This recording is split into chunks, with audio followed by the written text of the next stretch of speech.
वो रात के वक्त में औरत रो रही है, बच्चे बोला मेरी माँ, अरे ठहर तो जा, तू तो बड़ी है, मैं तो बहुत छोटा हूं, मैं मर गया तो मेरा क्या होगा। तो माँ ने कहा मेरे लाल तू कल सजदे में जा, अल्लाह तुझे कब्र के अजाब से बचाएगा। बेटा सजदे में जाके रोने लगा।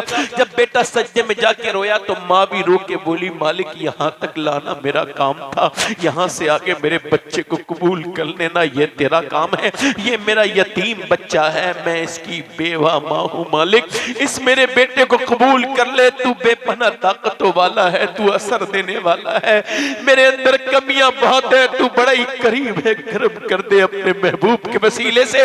वो औरत ने जब दुआ मांगी अल्लाह ने बेटे के दिल को बदल दिया। बेटे का दिल बदला, ऐसा बदला, ऐसा बदला, ऐसा बदला, ऐसा बदला, अल्लाह अकबर, ऐसा बदला कि फिर बेटे ने कभी तहज्जुद की नमाज नहीं छोड़ी। माँ जब बेटा जवान हो गया, माँ का विसाल हो गया, और फिर उसके बाद बेटे का भी विसाल को 750 साल गुजर गए।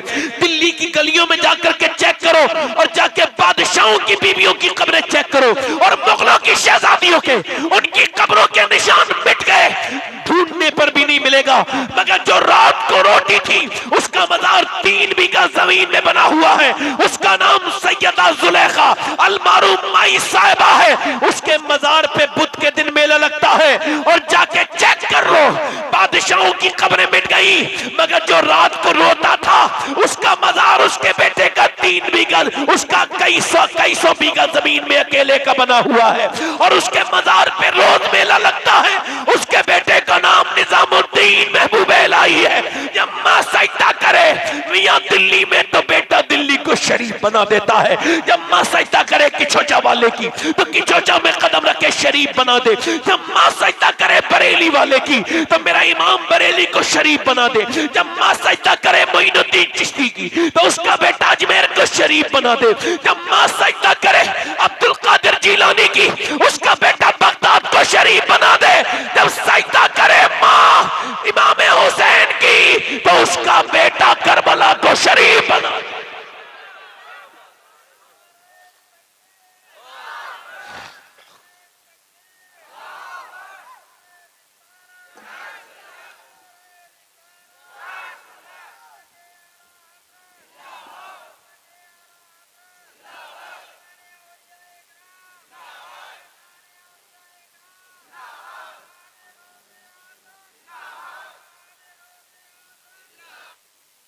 अगर आज भी लोग अपनी बीवियों को मारते तोड़ते हैं तो हुजूर के आने की खबर उनको क्या हुई है? फिर क्या खबर पहुंची उनको? या भाग जाए यहां से, मार के कहते हैं अपनी बीवी से भाग जाए यहां से, वो जाती नहीं, पिटती वहीं रहती है, रोती है। किसी मुझे जा क्यों नहीं रही? कहने लगी मेरे बाप ने बड़ी मुश्किल से मेरी शादी की थी, रात को सो नहीं पाता था, कर्जा लेके शादी की थी, मेरी 2 बहनें और भी हैं, जाऊंगी ना तो बात यह है कि मेरे बाप के दिल पे बड़ा बोझ हो जाएगा, उसकी तबीयत बिगड़ जाएगी, तो मैं पिटती हूँ, यहीं पे रहती हूँ, बातें भी सुनती है। इधर बूढ़ी सासें भी कुछ होती हैं जो गरीब बच्चियों की जिंदगी हराम करती हैं। तेरे बाप ने कुछ दिया नहीं, वो मरने वाली है, तू तो कुछ अल्लाह को याद कर ले। तेरे पांव लटके हुए कब्र में, जाहिल इस गरीब लड़की को सता रही है, तुझे मरना नहीं है बदतमीज, ये जाहिलाना हर बातें करती है, कुछ जहेज की बात करती है। गरीबों की लड़कियों को सताने वालों याद रखना, वो घर कभी बरकत वाला नहीं हो सकता जिस घर में समझो गरीबों को सताया जाता हो। अल्लाह के लिए सबसे पसंदीदा घर कौन सा है? कौन सा पसंदीदा घर है? हुजूर ने फरमाया वो पसंदीदा घर है जहां गरीबों पर रहम किया जाता है, यतीमों पर करम किया जाता है। आज हालात ये हैं हमारे कि बिलाल हबशी ने तो कहा अंगारों पर अल्लाह एक है, मगर हमारी मस्जिदें हमें आवाज दे रही हैं, हम नमाज पढ़ने के लिए तैयार नहीं, और हम कहते हैं हम बड़े आशिक रसूल हैं, बड़े दीवाने हैं हुजूर के, बड़े आशिक रसूल हैं। रातों को फिल्में देखते हैं, नौजवानों की तन्हाइयां बर्बाद हो गई। इंस्टाग्राम देखते हुए, फेसबुक देखते हुए 3-3 घंटे लगातार रीलें चला रहे हैं, ऐसे उंगलियां इनकी खिस नहीं रही हैं। इधर चौराहे पे बैठा है, कोई घूर पे बैठा है, कोई इधर बैठा है, कोई इधर बैठा है, किसी को तमीज नहीं। अजानें होती हो गई, खत्म हो गई, और उसके बाद कहता है मुसलमानों पे बड़ा जुल्म हो रहा है।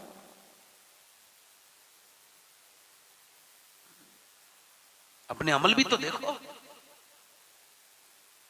शादियां यहूदियों की तरह, नसरानियों की तरह शादियां। अभी मेरी यही तकरीर सुनेंगे, सब कहेंगे सही कह रहे हैं, बस सुनेंगे। शादियां वैसी करेंगे जैसे करना चाहते हैं, नाचने कूदने, ड्रामे, बेहुदा बातें, उसमें बेहुदा औरतें। बड़े परेशानी लोग कहते हैं। नौजवानों को देखो, रातों को फिल्में, आंखों में कुछ बचा है? कुछ भी नहीं बचा। लोग कहते हैं हिस्ट्री बदली, वो लॉक लगा दिया। कोई ऐसा लॉक है जो अल्लाह से छुप जाए?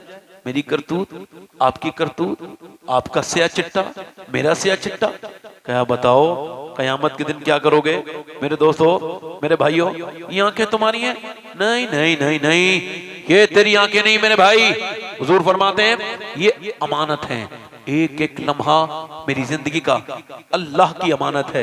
एक एक लम्हा, एक एक सेकंड, एक एक मिनट, एक एक लम्हा, एक एक दिन, सुबह शाम रात, ये सब अमानत है। अमानत की खयानत नहीं करनी चाहिए। मगर आंखों से गंदी फिल्म देखने वालों, सुनो, कयामत के दिन मेरे नबी फरमाते हैं आंखें अर्ज करेंगी मालिक तूने दिया तो था इस वजह से कि ये तुझे देखें, और तेरे देखने के लिए थी आंखें, तेरे महबूब के दीदार के लिए, मगर इसने तो गंदा कर दिया, इसने तो गंदा कर दिया।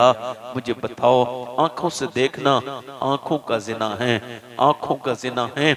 मेरे नबी फरमाते हैं जो आंखों से जिना करेगा उसकी आंखों में जहन्नम की आग डाली जाएगी।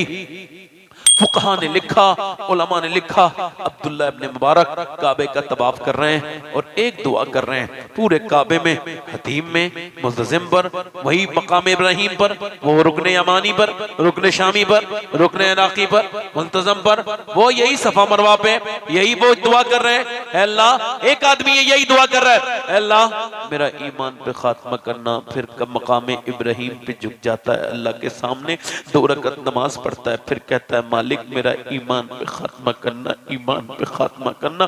बताओ मेरे भाइयों, कुरान कहता है हरगिज काफिर होके न मरना, मगर बताओ अगर यही हाल रहे। कहते हैं मैं उसके करीब चला गया, मैंने उससे पूछा आज ये जो फेसबुक पे तुमने बहन लड़कियां देखी और ईमान पे कोई फर्क नहीं पड़ा, तो मेरे नबी फरमाते हैं आखिरी जमाने में सुबह के वक्त में मेरा उम्मती मुसलमान होगा, शाम को उसका ईमान खत्म हो जाएगा।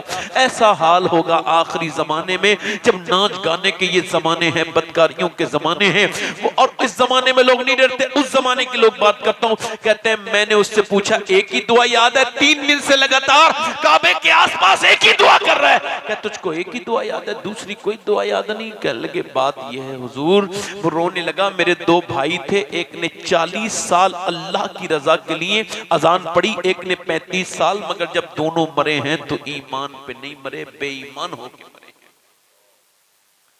का क्या करते थे वो?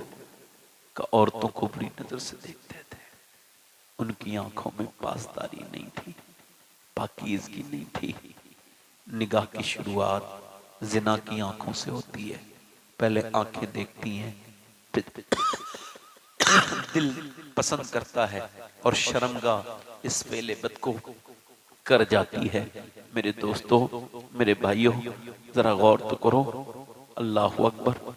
काबे के दरमियान में एक शख्स रो रहा था और कह रहा था, नौजवान बच्चा लड़का था, बुजुर्ग था, नौजवान क्या था, अगर जवानी की उम्र थी, कह रहे थे अल्लाह मुझे बख्श दे, वरना कयामत के दिन मुझे अंधा उठाना, मैं गुनाहों के साथ तेरा तो क्या तेरी मखलूक का भी सामना नहीं कर सकता हूँ। लोगों ने तवाफ रोक के कहा मालिक पहले इस नौजवान को बख्श दे, हम बाद में ही अब तवाफ करेंगे। जब लोगों ने देखा सजदे से सर उठाया तो सबकी चीखें निकल गईं। कोई आम आदमी नहीं था, शहंशाह बगदाद सैयदना शेख अब्दुल कादिर जीलानी थे, जो जो काबे में ये कह रहे थे, या अल्लाह मुझे बख्श दे, न मैं गुनाहों के साथ कैसे तेरा सामना करूंगा कयामत के दिन। ये आंखें अगर बोल गई तो बोलो क्या करोगे मेरे दोस्तों। आज मेरी बहनों ने अपने बच्चों को रोते वक्त मोबाइल तो दे दिया, उन्होंने ये नहीं सोचा कि मोबाइल से असर क्या होगा। आपको बताऊं, कैम्ब्रिज यूनिवर्सिटी कहती है कि ये जो औरतें अपने बच्चों को मोबाइल देती हैं रोते वक्त में, ये रोते में मोबाइल नहीं देती हैं, ड्रग्स दे रही हैं, जहर दे रही हैं। बच्चे पागल होते चले जा रहे हैं माओ की जहालत की वजह से। छोटे छोटे बच्चे पागल हो गया। एक बच्चा कर्नाटका का, उससे पूछा डॉक्टर ने तेरी माँ कहाँ है, तो कहने लगा मेरी माँ इसी के अंदर है, इसी पबजी के अंदर। तेरा बाप कहाँ है, इसी फेसबुक के अंदर, इसी मोबाइल के अंदर है, पबजी के अंदर। यानी उसने बचपन से मोबाइल देखा, उसे ही अपना माँ बाप समझ लिया। 5 साल का बच्चा पागल। माँ बोली हाय मेरे लाल मैं तेरी माँ हूँ। कहा नहीं नहीं तू मेरी माँ नहीं है, मेरी माँ वो है जो मेरे साथ रहती थी। मेरे दोस्तों मेरे भाइयों मैं आपसे पूछ रहा हूँ, ये मोबाइलों की दुनिया, ये गंदी तस्वीरें, ये लेटरिनों तक में उस मोबाइल को लेके जाना, ये आम बात नहीं है, ये बीमारी है मेरे भाइयों। इससे बाहर निकलो, इससे बाहर निकलो मेरे भाइयों, मेरे दोस्तों, मेरी बहनों। अपनी छोटी छोटी बेटियों को कुरान सुनाओ, खुदा के वास्ता देता हूँ तुमको कुरान सुनाओ, उनको कुरान की तालीम दो, उनको दुरूद पढ़ना सिखाओ, वरना ये उम्मत बर्बाद हो जाएगी, कुछ नहीं बचेगा आने वाली नस्लों के पास। याद रखना कुछ नहीं बचेगा। आने वाली नस्लों को अगर महफूज करना चाहते हो तो अपनी बेटियों को, अपनी बहनों को कहो कि कुरान पढ़ो, दुरूद पढ़ो। नाच गाने, फिल्में, गाने बाजे से तुम्हारे ईमान खत्म हो जाएंगे। आने वाले वक्त में तरसा करोगे लोग कलमा पढ़ने वालों के लिए। याद रखना यही हाल रहे तो, क्योंकि पहले की औरतें नेक थी, वो कुरान पढ़ती थी तो बच्चे भी कुरान पढ़ते थे। वो नमाजी होती थी तो माँ से बेटे के अंदर, बेटी के अंदर बाप के अंदर, बाप जब नमाज पढ़ता था तो बेटा नमाज पढ़ता था। जब माँ नमाज पढ़ती थी तो बेटी नमाज पढ़ती थी। नस्लों में ईमान ऐसे पहुंचता था। आज जरा गौर करें, तवज्जो करें। मैं आपसे एक बात अर्ज कर रहा हूं, मेरी बात पर जरा ध्यान दें। और आपसे खास तौर से कि मियां बदायूं बड़ी बड़ी तारीखी जगह है, वहां से एक औरत हिजरत करके दिल्ली गई और दिल्ली की सरजमीन पे वो औरत रात में रो रही है। उस औरत के रोते देखते उसका बेटा उठ गया। उसका बेटा 8 साल का है, अपनी माँ को सजदे में रोते देख के करीब जाके बैठ गया। जब सजदे के सलाम फेरा, कहने लगा अम्मा क्यों रो रही है, मेरी माँ क्या बात है। माँ ने बेटे को देखा तो कहा मेरे लाल अभी हाथ पे एक छिपकली चढ़ गई थी। कब फिर मैंने क्या देखा कि जब छिपकली मैंने हटा दी, फिर मैंने सोचा अभी आज नहीं तो कल नहीं तो परसों कब तक मैं खैर मनाऊंगी। एक दिन तो कब्र में जाऊंगी, ऊपर से तख्ते लगेंगे और फिर ऊपर से मिट्टी डाल के अंधेरे में मुझे छोड़ के सारे चले जाएंगे। मेरे हुजूर फरमाते हैं कि जब कब्र में रखा जाता है और कब्र में रखने के बाद जब लोग पलटते हैं तो वो जो मरने वाला होता है कब्र के अंदर से आवाज देता है कहां जा रहे हो मेरे दोस्तों, मेरे भाइयों, मुझे अनजान बजा के छोड़ के इस जगह क्यों जा रहे हो। अल्लाह हुजूर फरमाते हैं वो सुनते नहीं कोई, अगर सुन ले तो उसकी मौत पर नहीं, उसकी कब्र पे नहीं, अपनी जिंदगियों पर रोएंगे, जंगलों में निकल जाएंगे। वो औरत बोली मेरे लाडले मुझे उसी कब्र में जाना है, बस आज ये कीड़ा हटा दिया, कल मेरी नाक में और मुझे मुंह में कीड़े चलेंगे। तो जब सोच रही हूँ उस वक्त में क्या होगा। जो तकरीर कर रहे हैं ना, ये भी एक दिन मर जाएगा। ये जो सुन रहे हैं ये भी मर जाएंगे, जो सुन रही हैं ये भी मर जाएंगी। कोई नहीं बचेगा, सबको मौत आकर के रहेगी, कोई नहीं बचेगा। तकरीर सुनने वाले, करने वाले सब मर जाएंगे। कितना भी दिल लगा ले कोई जिंदगी के साथ, ये जिंदगी वफा नहीं करती किसी के साथ। कितने दिलकश हो तुम, कितना दिलकश हूं मैं। क्या सितम है कि हम लोग मर जाएंगे, ये बने बनाए मकान रह जाएंगे, ये जमीनें रह जाएंगे, ये कारोबार रह जाएंगे। ये कब्रिस्तान में लेटने वाले लोग तुम्हें आवाज दे रहे हैं, रोज उनकी आवाजें सुना करो। वो कहते हैं हम भी कल तक दुनिया के धोखे में थे मगर तुम तो धोखा ना खाओ। ऐ मेरे भाइयों देखो कब्रिस्तान कैसी आबाद जगह आवाज दे रही है। दादा की कब्र अपने पोते को आवाज दे के कहती है ऐ मेरे पोते कल मैं भी पोता था, आज मैं कब्र के अंदर आ गया। आज मियां नाना की कब्र आवाज देती है मेरे नवासे कल मैं भी नवासा था, आज मैं नाना बन के कब्र में आ गया। तू भी कब्र में जाएगा, तेरी किस्मत अच्छी हुई तो नाना बनेगा, वरना ऐसे भी मौत आती है। न जाने कितने मर गए, कितने मर गए, कितने मर जाएंगे। वो रात के वक्त में औरत रो रही है, बच्चे बोला मेरी माँ, अरे ठहर तो जा, तू तो बड़ी है, मैं तो बहुत छोटा हूं, मैं मर गया तो मेरा क्या होगा। तो माँ ने कहा मेरे लाल तू कल सजदे में जा, अल्लाह तुझे कब्र के अजाब से बचाएगा। बेटा सजदे में जाके रोने लगा। जब बेटा सजदे में जाके रोया तो माँ भी रो के बोली मालिक ये यहाँ तक लाना मेरा काम था, यहाँ से आगे मेरे बच्चे को कबूल कर लेना ये तेरा काम है। ये मेरा यतीम बच्चा है, मैं इसकी बेवा माँ हूँ मालिक, इस मेरे बेटे को कबूल कर ले। तू बेपना ताकतों वाला है, तू असर देने वाला है, मेरे अंदर कमियां बहुत है, तू बड़ा ही करीब है, करम कर दे अपने महबूब के वसीले से। वो औरत ने जब दुआ मांगी, अल्लाह ने बेटे के दिल को बदल दिया। बेटे का दिल बदला, ऐसा बदला, ऐसा बदला, ऐसा बदला, ऐसा बदला, अल्लाह अकबर, ऐसा बदला कि फिर बेटे ने कभी तहज्जुद की नमाज नहीं छोड़ी। माँ जब बेटा जवान हो गया, माँ का विसाल हो गया, और फिर उसके बाद बेटे का भी विसाल को 750 साल गुजर गए। दिल्ली की गलियों में जाकर के चेक करो, और जाके बादशाहों की बीवियों की कब्रें चेक करो, और मुगलों की शहजादियों के उनकी कब्रों के निशान मिट गए, ढूंढने पर भी नहीं मिलेगा। मगर जो रात को रोटी थी, उसका मजार 3 बीघा जमीन में बना हुआ है, उसका नाम सैयदा जुलेखा अलमारूफ माई साहिबा है। उसके मजार पे बुध के दिन मेला लगता है, और जाके चेक कर लो, बादशाहों की कब्रें मिट गई, मगर जो रात को रोता था उसका मजार उसके बेटे का 3 बीघा, उसका कई सौ बीघा जमीन में अकेले का बना हुआ है, और उसके मजार पे रोज मेला लगता है। उसके बेटे का नाम निजामुद्दीन महबूब इलाही है। जब माँ सजदा करे मियां दिल्ली में, तो बेटा दिल्ली को शरीफ बना देता है। जब माँ सजदा करे किचोचा वाले की, तो किचोचा में कदम रखे शरीफ बना दे। जब माँ सजदा करे बरेली वाले की, तो मेरा इमाम बरेली को शरीफ बना दे। जब माँ सजदा करे मोइनुद्दीन चिश्ती की, तो उसका बेटा अजमेर को शरीफ बना दे। जब माँ सजदा करे अब्दुल कादिर जिलानी की, उसका बेटा बगदाद को शरीफ बना दे। जब सजदा करे माँ इमाम हुसैन की, तो उसका बेटा करबला को शरीफ बना दे।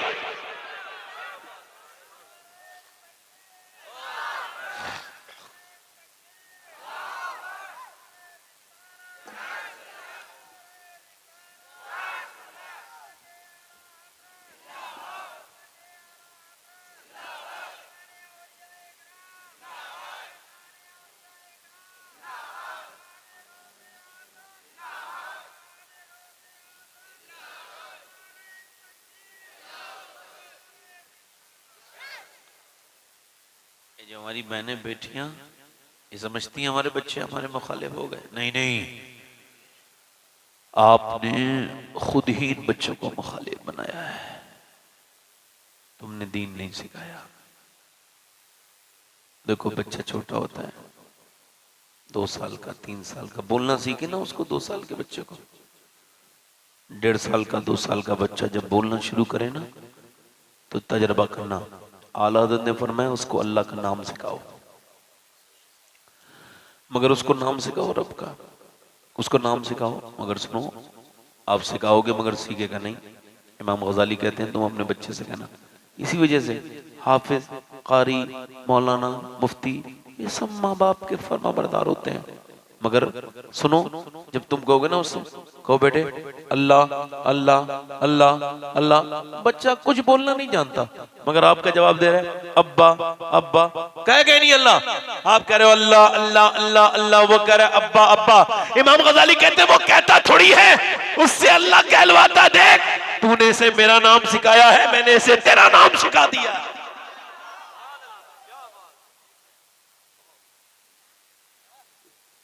अब बच्चों को बाप गाली बकेगा तो बच्चा भी गाली बकेगा। माँ जब गाली बकेगी, माँ जब झगड़ा करेगी, तो बेटी भी झगड़ा करेगी।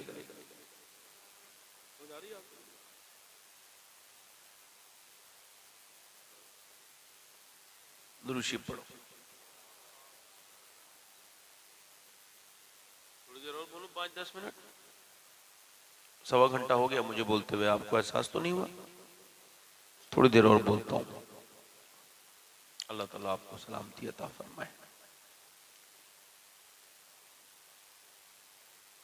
अल्लाह अपना फजल फरमाए, करम फरमाए। मेरी बहनों से कहो कि वो अपने बच्चों को जरा और खुद को भी तब्दील करें, कुरान पढ़ा करें। बरकतें मियाओं के ताबीज से नहीं आती, बरकतें कुरान की पाबंदी से आती हैं। अब लोग रेडीमेड दवा चाहते हैं, बहुत जल्दी वाली दवा, और बहुत जल्दी वाले ही मियाँ चाहते हैं एकदम काम कर दें। इसी वजह से जादूगरों के पास भी मुसलमान बुर्के वाली औरतें मिलती हैं। ईमान कमजोर हो गए, बाबों के पास जा रही हैं, जाहिलों के पास जा रही हैं, ये जादू करने वालों के पास जा रही हैं, अपने आदमी को मुट्ठी में करने के लिए पूछ रही हैं, मुझे कोई ऐसा अमल बता दो, कुछ कर दो मियां ताबीज के मेरा आदमी मुट्ठी में आ जाए, मेरी बेटी का आदमी मुट्ठी में आ जाए। और सुनो, और काम मुट्ठी से बाहर ले जाने कर रही है, वो भी कह रहा है ठीक है मैं कर दूंगा, ऐसा मेरे पास है। हालांकि उसको खबर है इससे होने वाला कुछ नहीं, उसकी वाली खुद उसके मुट्ठी में नहीं, मगर दिल के खुश रखने को गालिब ये ख्याल अच्छा है, ये उसको तावीज़ ये मियाँ को पैसे दे दे, इतने पैसे दे देगी तो काम हो जाएगा। मेरी बहन ये बता, तुझसे पूछना चाहता हूँ तुझको किसका तरीका इख्तियार करना था, तुझको ये बता किसकी बात माननी पड़ी, किसकी बात माननी थी जब परेशानी आई, जब तुझे कोई तकलीफ थी तो तुझे किसके कदम पे चलना था, कौन से बाबा के पास जाना था। आओ पूछते हैं नबी की बेटी सैयदा फातिमा से, ए रसूल की बेटी जब घर में परेशानी हो, ए मेरे नबी की बेटी जब कोई तकलीफ हो, जब कोई रास्ता नजर ना आ रहा हो तो क्या किया जाए। तो मदीने से फातिमा की सैयदा फातिमा आवाज दे रही है, मदीने से हुसैन की मां ने आवाज दी, मेरे नाम मेरे अब्बा की उम्मत की लड़की कहीं ना जाए, घर में ही मुसल्ला बिछाए, अल्लाह उसकी उसी का मुसल्ले पे करम।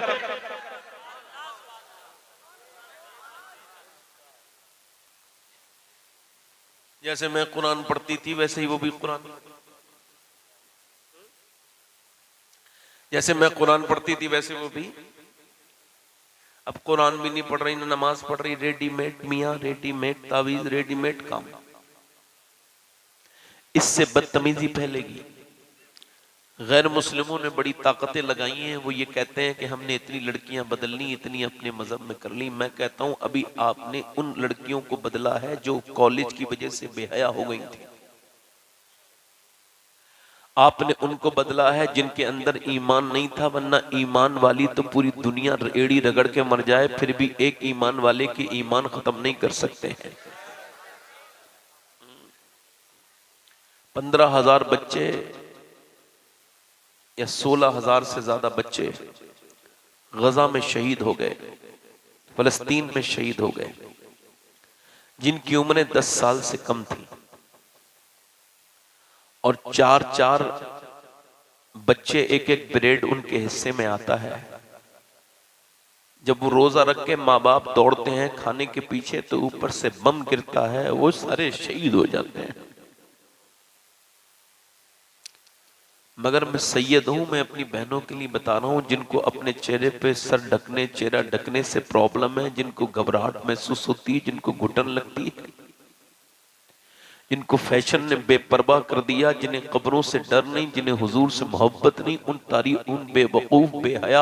और वो मेरे उन बहनों को बता रहा हूँ जो इंस्टाग्राम पे रीलें बना रही हैं, ये जो बेहुदा औरतें हैं, इन सब से कहता हूँ ये जितनी इंस्टाग्राम में फॉलोइंग बढ़ाने के चक्कर में अपने जिस्म की नुमाइश कर रही हैं, ये अच्छे अच्छे खानदानों की बेटियां जिनकी माएँ बेशरम आ गई तो इनकी दादियों की नहीं मानी, अपनी माँ की मानी, बर्बाद हो गई। इन बेटियों के लिए बता रहा हूँ कि मैं सैयद हूँ, अल्लाह का शुक्र है, मगर फिर भी अगर मुझे कोई एक औरत का उनमें से जो फलस्तीन की है जिसने ये बयान दिया जूता ला दो, तो मैं ये वसीयत करके मरूंगा कि जब मैं मरूं तो मेरे सीने पे ये जूता रख देना, ताकि मैं जब कब्र में जाऊं तो इसकी वजह से मेरी बख्शिश हो जाए। अल्लाह मुझ पर रहम करे। किस लड़की का मालूम है? वो लड़कियों में से किसी एक का जिन्होंने ये बयान दिया है कि हम जब रात को सोते हैं तो बुर्का ओढ़ के सोते हैं। कहा क्यों? का ऊपर से बम गिरता है तो पूरा घर मलबे में तब्दील हो जाता है, हमारी लाशें निकलती हैं, तो हम ये सोच के बुर्का ओढ़ के सोते हैं कि जब सुबह को हमारी लाशें निकलें तो बेपर्दा नहीं होनी चाहिए, पर्दे में होनी चाहिए। अब रब के सामने जाएंगे, हुजूर की बेटी को क्या मुंह दिखाएंगी? वो मेरी बहनें, वो मेरी बेटियां उस ज़ैनब को क्या मुंह दिखाएंगी जिसने करबला के मैदान में उसके बेटों की लाशें आई, उसने फिर भी कुरान पढ़ा, उसने अपने भाई के जिस गर्दन को कटते हुए देखा वो कुरान पढ़ती रही।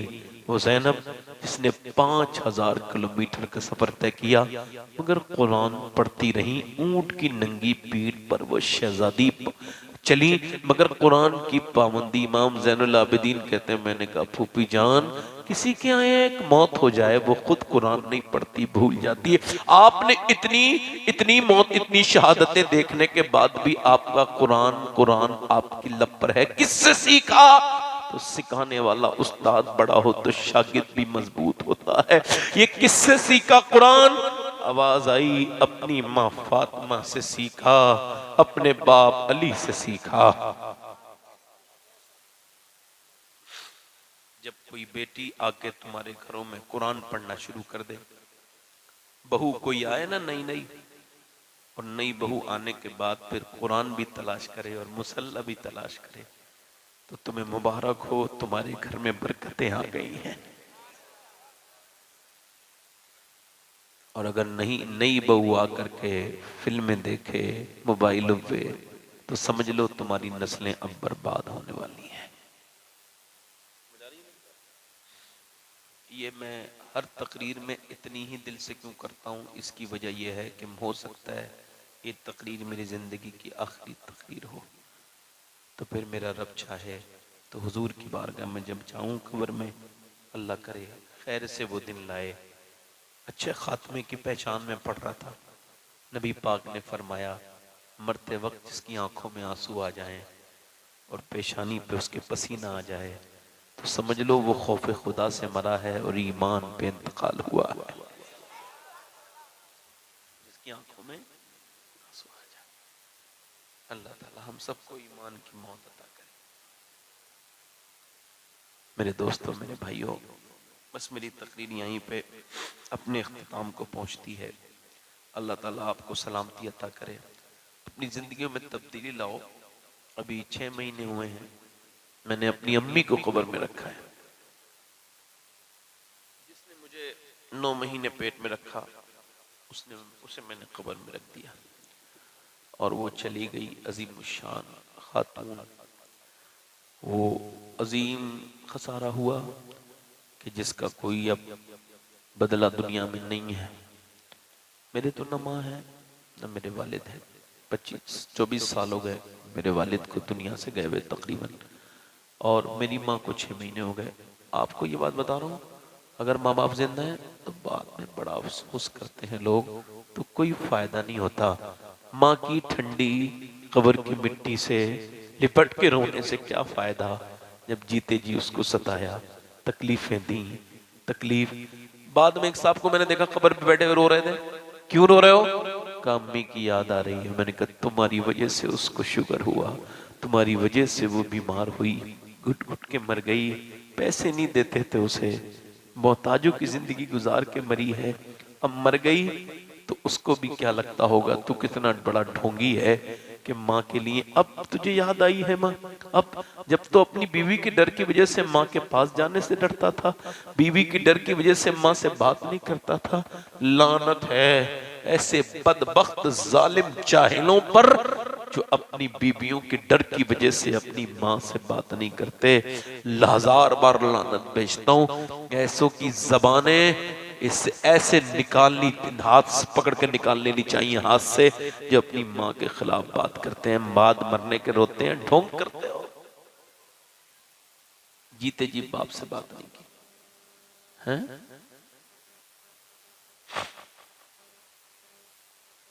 मर गया बाप बेचारा।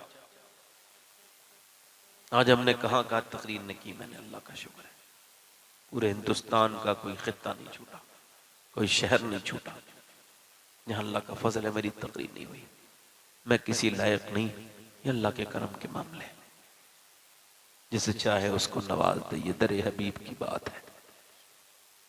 जिसे चाहा दर पे बुला लिया, जिसे चाहा अपना बना लिया। ये बड़े करम के हैं फैसले, ये बड़े नसीब की। हाँ, मगर कभी कभी सोचता हूँ मालिक बड़ा करम हुआ है, मगर काश मेरे वालिद 24 साल पहले इस दुनिया को छोड़ के चले गए, वो होते एक तकरीर वो भी सुन लेते। ये हसरत बड़ी रुलाती है। सब तारीफ करते हैं, मजा नहीं आता। मजा तो तब आता कि अगर बाप कहता कि देखो लोगों, मेरा बेटा कैसी अच्छी तकरीर करता है ना। कि वो एक बच्चे के मैं सर पे साफा बांध रहा था तो रोने लगा। मैंने कहा क्यों रोता है, आप तो आज हाफिज बने हो। कहने लगे मेरा बाप रिक्शा चलाता था, मैं उसके बराबर का हो गया, फिर भी बोला तू कुछ न कर, तू हाफिज बन, मगर अभी एक्सीडेंट में मेरा बाप इंतकाल कर गया।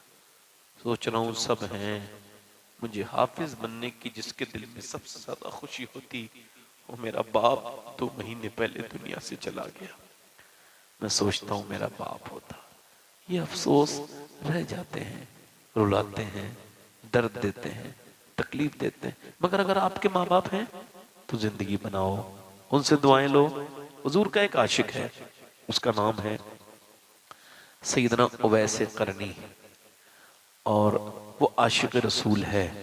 अगर आप किसी के इश्क में शक करोगे, वो हुजूर की बारगाह में आए, जब हुजूर को देखा नहीं था उन्होंने, तो एक दिन उनकी माँ ने देखा, जब कोई आता था ना मदीने से तो कहते थे सरकार की आंखें कैसी हैं, सरकार के होंठ कैसे हैं। माँ ने कहा बहुत मोहब्बत करता है। कहा जो देखा, अम्मा तू बीमार है, माँ फालिज ज़दा थी, फालिज में थी, माँ की इतना ख्याल रखते थे, जाते नहीं थे, मगर माँ ने कहा चले गए मदीने। मदीने पहुंचे, हुजूर के दरवाजे पे वालदी सरकार है, तशरीफ रखते हैं। नहीं नहीं हुजूर तो नहीं है, कौन है? कहा मेरा नाम उवैस है, मैं चरवाहा हूँ, बकरी चराता हूँ, कपड़े फटे हुए थे, हुजूर से मिलने आया हूँ। कहा सुबह तक ठहर जाओ, सरकार आएंगे, सुबह मिल लेना। अर्ज की सुबह नहीं रुक सकता, माँ से वादा करके आऊं, 3 पहर का टाइम दिया है माँ ने, टाइम हो गया, हो जाएगा जब तक पहुंचूंगा। माँ का दिल नहीं दुखा सकता, वापस जा रहा हूँ। याद कर रही है माँ, वापस जा रहा हूँ, मेरे हुजूर आए तो कह देना कि एक आया था आशिक, उसका नाम उवैस था, बकरी का चराने वाला, कपड़े उसके फटे हुए थे, आपसे सलाम कह के गया है। सुबह को जब हुजूर आए, अच्छा कोई मदीने से वापस आए तो मेरा इमाम कहता है फिर के गली गली तबाह, ठोकरे सबकी खाए क्यों, और दिल को जो अक्ल दे खुदा, तेरी गली से जाए क्यों। कैसे लौटे होंगे, एक रात में सिहाबी बन जाते मगर नहीं रुके, नहीं रुके, एक रात में सिहाबी बन जाता मगर नहीं रुके, चले गए। जब वापस मेरे नबी सुबह आए, फरमाया आयशा बड़ी रौनक है मेरे दरवाजे पर, बड़ी खुशबुएं हैं मेरे दरवाजे पर, कौन आया था? अर्ज की या रसूल अल्लाह, एक उवैस नाम का चरवाहा आया था, कपड़े उसके फटे हुए थे, वो कह रहा था उसकी माँ की वजह से नहीं रुका, आपको सलाम कह के गया है। हुजूर ने फरमाया भाई लगाओ मिंबर। मेरे सहाबा आ गए, जमा हो गए सारे सहाबा। फरमाया सुनो, मेरा एक आशिक है, उसका नाम उवैस है, जरा जोर से बोलो सुभान अल्लाह। दुनिया कहे कि मैं आशिक हूँ, इससे क्या मसला, जब हुजूर कहे अपनी जबान से सुभान अल्लाह ये मेरा आशिक है, पर मैं मेरा आशिक है, उसने मुझे कभी देखा नहीं, माँ की वजह से। मेरे आका ने फरमाया सुनो, मेरे सहाबा उसके कपड़े फटे हुए हैं मगर अल्लाह ताला ऐसा उस पे प्यार करता है, उसका अगर वो दुआ करे अल्लाह कबूल करेगा। क़यामत के दिन जब वो जन्नत में जाएगा, अल्लाह फरमाएगा ठहर जा उवैस, उवैस ठहर जाएगा। अल्लाह फरमाएगा उधर देख जहन्नमी खड़े हैं मेरे महबूब के उम्मती, उनके लिए इशारा कर दे, तेरे इशारे से वो जन्नती बन जाएंगे। जैसे ही उवैस करनी इशारा करेंगे, सारे जन्नती जन्नत में, जहन्नमी जन्नत में बन जाएंगे। अल्लाह फरमाएगा फरिश्तों अब ले जाओ, नारा लगाते हुए इसको भी। तो कयामत के दिन उवैस करनी के फरिश्ते नारा लगाते हुए जन्नत में लेके जाएंगे। और दुनिया को ये अल्लाह फरमाएगा लोगों, ये माँ बाप की इज्जत करने का बदला दे रहा।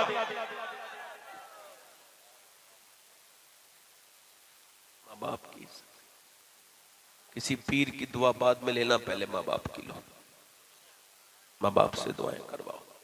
बस हजरात, मेरी तकरीर यहाँ पे 2 घंटा तकरीबन उन्होंने कहा था तो होने वाली है।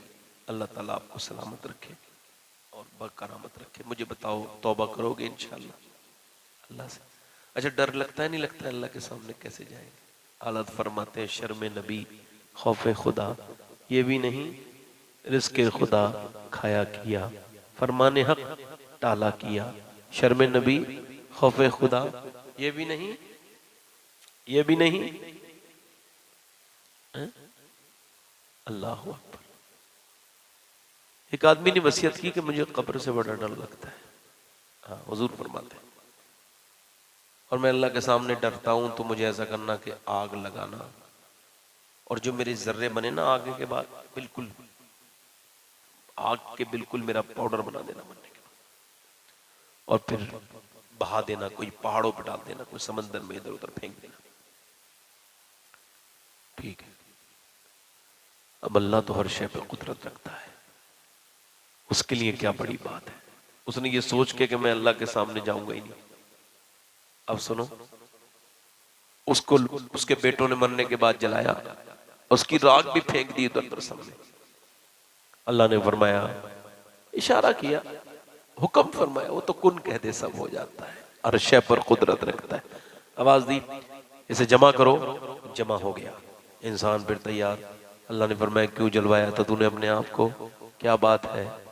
तो वो बोला, मालिक तेरे सामने कैसे आता, डर लगता था, मुजरिम था, रातों को गुनाह किए थे, शर्म आती थी तेरे सामने जाने से, इस वजह से अपने आप को जलवा लिया।